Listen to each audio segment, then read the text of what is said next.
نواب اپنی بیٹی ثنا کے پاس بیٹھی ہوتی ہے، کہتی ہے بیٹا اب تم ٹینشن نہ لو، دیکھنا اب کیا ہوتا ہے۔ ان لوگوں نے جو تمہارے ساتھ کیا میں نے ان سب کا بدلہ ان سے لے لیا۔ میں نے کسی مزاح کی چائے کی کیتلی کی تار کاٹ دی تاکہ جب رانی کی امی چائے بنائے تو وہ بلاسٹ ہو جائے گا، پھر رانی کی امی مر جائے گی۔ ثنا کہتی ہے امی یہ تو بہت اچھی بات ہے، لیکن آپ کیوں اتنی سیڈ ہیں، آپ کو کیوں اتنا ڈر لگ رہا ہے؟ ثنا کی امی کہتی ہے کہ میرے پاس بھی تو دل ہے، مجھے ڈر لگ رہا ہے کہیں میں نے یہ گناہ کر دیا اور مجھے جیل نہ جانا پڑا، اللہ تعالیٰ کی مجھے بہت بڑی سزا نہ دے دے۔ ثنا کہتی ہے امی کچھ نہیں ہوگا، آپ اس کو اگنور کریں۔ رانی نماز پڑھ کے دعا کر رہی تھی کہ اے اللہ میری امی کا سایہ ہمیشہ میرے سر پہ رہے، اسے کچھ نہ ہو، اللہ تعالیٰ میری ایسی مدد کر دے جس کی وجہ سے میں امی کو ڈاکٹر پہ لے کے جاؤں، اچھا سا علاج کروں تاکہ وہ ٹھیک ہو جائے مجھ سے دور نہ۔ اگر میری امی بھی مجھ سے دور ہوگی تو میری اس دنیا میں اور کوئی نہیں رہے گا، تو پھر میں کیا کروں گی؟ وہ کہتی ہے اللہ تعالیٰ میری مدد کرو، کسی طرح کر کے مجھے دانش کی اس عذاب خانے سے نکالو۔ کہتی ہے کہ اللہ تعالیٰ آپ نے دنیا میں اتنے اچھے لوگ بنائے، پھر دانش کو اتنا گندا کیوں بنایا؟ وہ کتنا ظلم دار ہے، نہ ہی کسی کی بات مانتا ہے نہ کچھ، اسے کسی کی دکھ پہ دکھ ہوتا ہی نہیں ہے، اس کو تو کسی کی پرواہ ہی نہیں ہے۔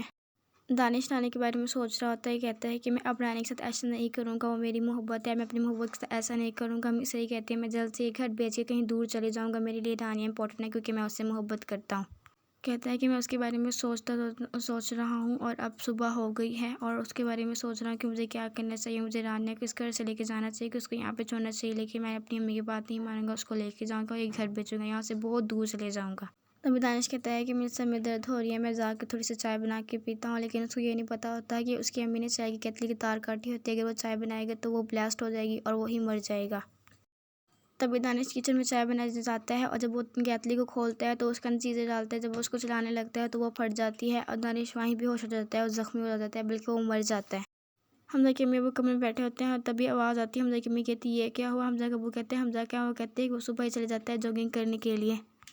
تبھی وہاں فون آتا ہے اور حمزہ کی امی فون اٹھاتی ہے تو اس کو پتہ چلتا ہے کہ رانی کے گھر میں آگ لگ گئی ہے اور دانش بہت زخمی ہوا ہے، اس کو ہاسپٹل میں لے کے گئے ہیں۔ وہ پریشان ہو جاتی ہے یہ بات سن، حمزہ کا ابو کہتا ہے کہ کیا ہوا؟ پھر وہ بتاتی ہے کہ رانی کے گھر میں آگ لگ گئی ہے۔ حمزہ کا ابو پوچھتا ہے حمزہ کہاں ہے؟ حمزہ کی امی کہتی ہے کہ وہ وہیں ہاسپٹل میں گیا ہے۔ حمزہ اور اس کی امی اور نواب اور اس کی امی وہاں بیٹھی ہوتی ہے، تبھی وہاں سے ڈاکٹر صاحب آتے ہیں اور نواب پوچھتے ہیں کہ میرا بیٹا کیسا ہے؟ تو ڈاکٹر کہتے ہیں جب اس کو لے کے آئے تبھی اس کی حالت خراب ہو گئی تھی، ہم کچھ بھی نہیں کہہ سکتے، اس کی حالت ابھی بھی خراب ہے، اگر وہ ہوش میں آ گئی تو ٹھیک ہے، اگر نہیں تو پھر وہ مر گیا۔ نواب کہتی ہے نہیں ایسا نہیں ہو سکتا، اور پھر وہ رونے لگ جاتی ہے۔ ڈاکٹر یہ کہہ کے وہاں سے چلے جاتے ہیں اور نواب کی امی رونے لگ جاتی ہے، اس کو سہارا دیتی ہے اور کہتی ہے کہ تم رو نا، کچھ نہیں ہوا۔ حمزہ پھر ڈاکٹر کو بلاتا ہے کہ آپ کوشش تو کریں دانش کو ٹھیک کرنے کی، اور ڈاکٹر کہتا ہے اب میں کچھ نہیں کر سکتا، اس کی حالت بہت خراب ہے۔ نواب رونے لگ جاتی ہے اور حمزہ کی امی اس کو سہارا دیتی ہے اور کہتی ہے کہ ٹینشن نہ لو، ایسا کچھ نہیں ہوگا، تمہارا بیٹا نہیں مرے گا۔ ثنا آتی ہے اور کہتی ہے کہ یہ کیا ہو گیا، میرا بھائی نہیں مرنا چاہیے تھا، رانی کی امی مرنی چاہیے تھا، امی نے تو وہ کیتلی کی تار رانی کی امی کو مرنے کے لیے کاٹی تھی، لیکن یہ کیا، یہ تو میرا بھائی ہی مر گیا۔ نواب رو رہی ہوتی ہے، یہ سوچتی ہے کہ کاش میں نے وہ تار نہ کاٹی ہوتی تو آج میرا بیٹا نہ مرا ہوتا، آج وہ میرے سامنے ہوتا۔ حمزہ کا ابو دانش کے ابو کے پاس آتا ہے اور کہتا ہے کہ یہ سن کے بہت برا لگا کہ دانش مر گیا۔ دانش کا ابو کہتا ہے کہ بہت اچھا ہوا، میں نے کہا تھا کہ رانی اس کی امی کے ساتھ ایسا نہ کرے، میں نے اتنی بار کہا تھا کہ ان سے معافی مانگے، جو جس کے ساتھ ایسا کرتا ہے اس کے ساتھ ویسا ہی ہوتا ہے۔ حمزہ سوچتا ہے کہ جو جس کے ساتھ ایسا کرتا ہے اس کے ساتھ ویسا ہی ہوتا ہے، اب دیکھ لو اچھا بھلا دانش تھا اور مر گیا اور پتہ بھی نہیں چلا۔ دانش کا جنازہ اٹھتا ہے تبھی اس کی امی آ جاتی ہے۔ نواب رو رہی ہوتی ہے اور اپنی بیٹے کے پیچھے جاتی ہے اور تبھی حمزہ کا ابو کہتا ہے کہ نہیں آپ اس کے پاس نہیں جا سکتے، اپنے آپ کو سنبھالیں۔ حمزہ دانش کے بارے میں سوچ رہا ہوتا ہے، وہ کہتا ہے وہ کتنا برا تھا، اس نے رانی اور رانی کے ساتھ کتنا برا کیا، اللہ تعالیٰ نے بھی اس کا انجام اس کو دے ہی دیا، آخرکار وہ مر ہی گیا۔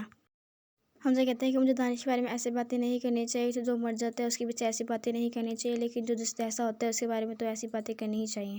وہاں ثنا کھڑی حمزہ کو دیکھ رہی ہوتی ہے اور حمزہ کہتا ہے کہ یہ بھی دیکھ لو، یہ بھی اس کا بھی یہی انجام ہونے والا ہے، یہ بہت جلد مر جائے گی، دیکھنا۔